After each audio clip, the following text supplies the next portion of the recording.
Hello guys, this is Swati. आज मैं बात करने वाली हूँ एक ऐसी सीरीज़ की जिसे आप एक हार्मलेस डार्क सैटारिकल कॉमेडी सीरीज़ समझकर देखने तो बैठते हैं। शुरू में वो लगती भी वैसे ही है, लेकिन जैसे जैसे कहानी आगे बढ़ती है अनईजीनेस बढ़ती जाती है। और जिस तरीके से इस सीरीज़ को एंड किया गया है, साथ ही जब हमें पता चलता है कि ये ट्रू इवेंट्स से इंस्पायर्ड है, तब हमारे हाथ पाँव फूल जाते हैं। मैं बात कर रही हूँ नेटफ्लिक्स की सीरीज़ बेबी रेनडियर की, जिसमें 7 एपिसोड्स हैं, जिनका रन टाइम लगभग 30 से 35 मिनट्स के बीच का है। सो बड़ी सीरीज़ ये बिल्कुल भी नहीं है, लेकिन उस कॉम्पैक्ट टाइम में भी इसने अपने अनऑर्थोडॉक्स अप्रोच के साथ जो बोल्ड और डीप बातें कही हैं वो बहुत ही इम्पैक्टफुल हैं। बाकी यहाँ पर गोर आपको माइल्ड मिलेगा, वायलेंस, अडल्ट सीन्स और प्रोफैनिटी बहुत ज़्यादा हाई लेवल की है। So on the basis of the theme ये बच्चों और टीनेजर्स के लिए बिल्कुल भी नहीं है। This series is only for adults. Abuse, physical या मेंटल, एक ऐसी कालिमा होती है जिसकी चपेट में हम चाहे उम्र के किसी भी पड़ाव पर क्यों ना आए हों, वो जाते जाते अपने कुछ अंश हमारे अंदर ऐसे छोड़कर जाती है जिन्हें अपने अंदर से बाहर निकालने में हमारी पूरी विल पावर लग जाती है। और कभी कभी तो ऐसा लगने लगता है कि शायद वही छोटे अंश बड़े होकर फिर से हमें अपने अंदर निगल जाएंगे। हम इतने हताश हो जाते हैं। ऐसी ही परेशानियों से जूझ रहे एक लड़के डॉनी की कहानी हम देखने वाले हैं सीरीज़ बेबी रेनडियर में। रिचर्ड गैट, जिन्होंने अपनी आपबीती को लेकर एक किताब लिखी बेबी रेनडियर, और उस पर जब सीरीज़ बनी तब उन्होंने खुद ही डॉनी के पार्ट को निभाया है। उन्होंने जो पेन फील की है वो आप उनकी आंखों में आज भी झांक कर देख सकते हैं। कहानी बहुत ही ज़्यादा कॉम्प्लिकेटेड और लेयर्ड है, जहां एक और ये bone chilling dark psychological thriller लगती है जो बहुत ही इंटेंस है, वहीं दूसरी तरफ यहाँ पर कुछ ऐसी बातें कही गई हैं जो इतनी डीप है जिसे लगता है कि लिखने वाले को enormous understanding of human behaviour रही है। ये अपने आप में जिस अमाउंट का पेन और सैडनेस होल्ड किए हुए है, that is unbearable, at least that was for me. But इसका जो फनी अप्रोच है वो इसे ईयर 2024 की one of the best dark psychological thriller series में ज़रूर शामिल करता है। For me this series is 9.8 out of 10।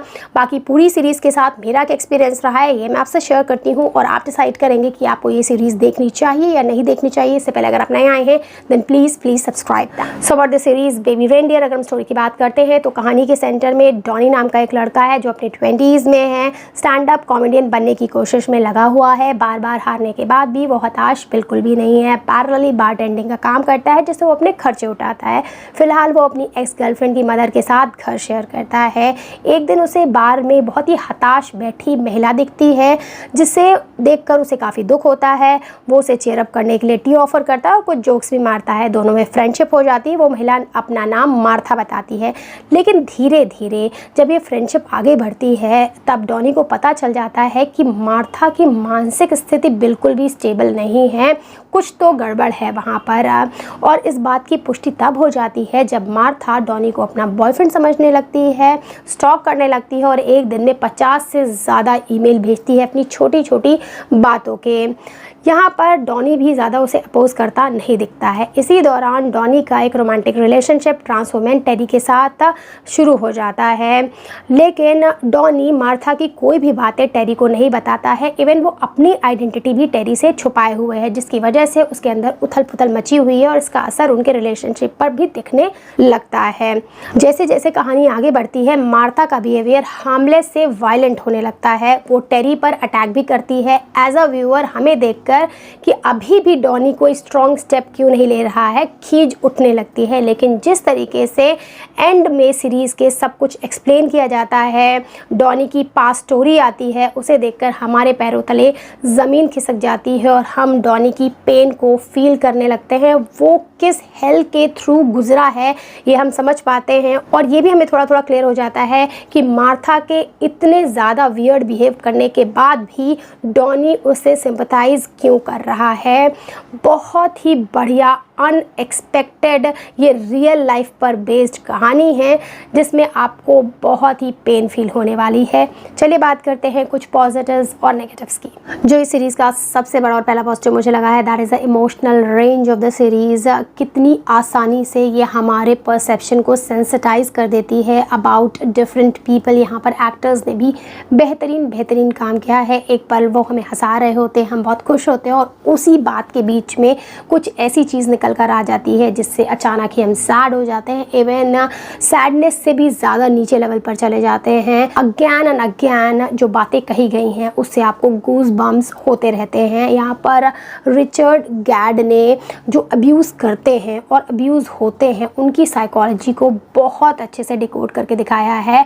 वो बार बार यहाँ पर ये कहना चाहते हैं कि इन लोगों को स्टीरियोटाइप कर दो पार्ट्स में बांट देना बहुत आसान है, जबकि ये जो साइकोलॉजिकल फोरप्ले होता है ये बहुत ट्रिवियल नहीं होता है, ये मल्टी लेयर्ड होता है। यहाँ पर जो अब्यूज़ जिसका हो रहा है एटलीस्ट इस कहानी में तो वो अपने एक्सपीरियंस के थ्रू यही कह रहे हैं कि वो एक हद तक ये होने देता है और अब्यूज़ करने वाला तो ये करना ही चाहता है और इन्हीं सब चीज़ों में पता ही नहीं चलता कि बात कितने आगे निकल चुकी है। जिसके साथ अब्यूज़ हो रहा है उसे ये समझने में बहुत देर लगती है कि उसने जो थोड़ी सी छूट दे रखी थी अपने फेम के लिए, अपनी हैप्पीनेस के लिए, उसने उसके सोल का टुकड़ा ही उससे छीन लिया है।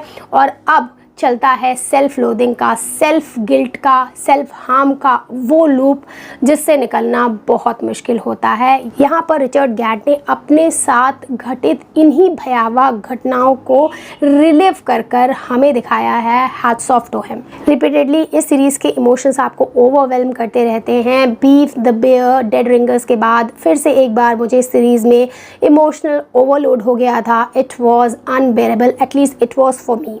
जो इस सीरीज़ की दूसरी बढ़िया बात मुझे लगी है वो है इसका थ्रिल फैक्टर, जो कहानी में शुरू से आखिरी तक बना ही रहता है। बदलते क्या हैं, जो इमोशंस साथ में हैं इस थ्रिल फैक्टर के वो बदलते रहते हैं। जैसे शुरू में जब स्टॉकिंग वाला फेस चलता है, जब डॉनी और मार्था की दोस्ती हुई होती है तो डार्क सरकास्टिक कॉमेडी वाली चीज़ें चल रही होती हैं जिसे देखने में मज़ा आता है। लेकिन कहानी जैसे आगे बढ़ती है अनईजीनेस की फीलिंग आती हैं, चीज़ें डार्क से डार्कर और डार्केस्ट हो जाती हैं और जब एंडिंग आती है जो लास्ट के 3 एपिसोड्स हैं वो बहुत ही बोन चिलिंग है। चाहे वो 5th एपिसोड में हो जिसमें हमें डॉनी की पास्ट बातें पता चलती हैं जिससे हम उसकी पेन फील कर पाते हैं, साथ ही हमें पता चलता है कि मार्था बहुत ही मेंटली डिल्यूशनल है और वो कितनी ज़्यादा सफ़र कर रही है, उसकी तरफ हमारी पिटी आती है।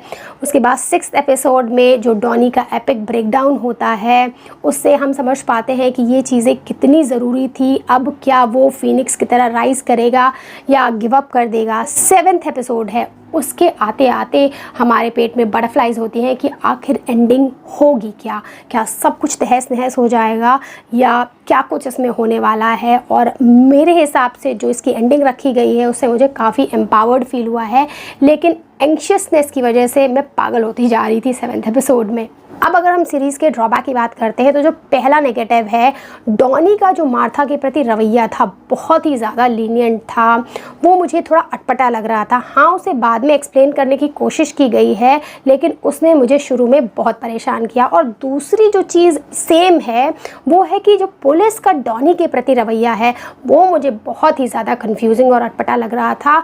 मार्था जो कि एक ऑफेंडर है, पहले भी यही सारी चीज़ें कर चुकी है, स्टॉकर रह चुकी है, लोगों को परेशान कर चुकी है, पुलिस उसकी तरफ सीरियस ही नहीं हो रही थी और बार बार डॉनी की बातों को यूं ही हवा में उड़ा दे रही थी। तो ये वाला बिहेवियर मुझे कुछ समझ नहीं आया। लेकिन ऐसा नहीं है कि इस तरीके की कहानियाँ रियल लाइफ में सुनने को नहीं मिलती हैं, हाँ मिलती हैं, तो हम इससे डिनाई भी नहीं कर सकते हैं। अगर सेकेंड नेगेटिव की बात करते हैं तो जो एंडिंग रखी गई है उसे मैंने जिस पर्सपेक्टिव से देखा है उससे तो मुझे एम्पावर्ड फील हुई है, लेकिन इसमें कोई दो राय नहीं है कि एंड को एक कंफ्यूजिंग स्टेट में छोड़ा गया है कि डॉनी अब आगे क्या करेगा, क्या वो नई मार्था बन जाएगा या फिर डॉनी कुछ और करने वाला है। तो ये जो एक डिल्यूजनल स्टेट क्रिएट की गई है ये काफ़ी लोगों को परेशान करने वाली है। थर्ड नेगेटिव, मार्था एक मेंटली अनस्टेबल पर्सन थी, इल पर्सन थी, जो शुरू से ही पता चल जाता है। फिर भी ना तो पुलिस वाले, ना डॉनी या फिर कोई भी हेल्प करने वाला सिस्टम उसे रिहैब भेजने के लिए कर रहा था कोई एफर्ट, या फिर मेंटल असाइलम भेजने के लिए कोई एफर्ट दिखाया जा रहा है, या फिर कोई काउंसलिंग ही उसके कर दे, ये तक नहीं हो रहा था। ये चीज़ मुझे बहुत ही ऑकवर्ड लगी इस सीरीज़ की। बाकी इस छोटी सी सीरीज़ में जो बहुत सारी बातें कह दी गई हैं उसे हर इंसान अपने एक्सपीरियंस, अपनी मेमोरीज़ के थ्रू एक अलग पर्सपेक्टिव के साथ देखेगा। मैंने जिस तरीके से इस सीरीज़ को देखा है मुझे ये अच्छी लगी है। That's it from my side, bye bye.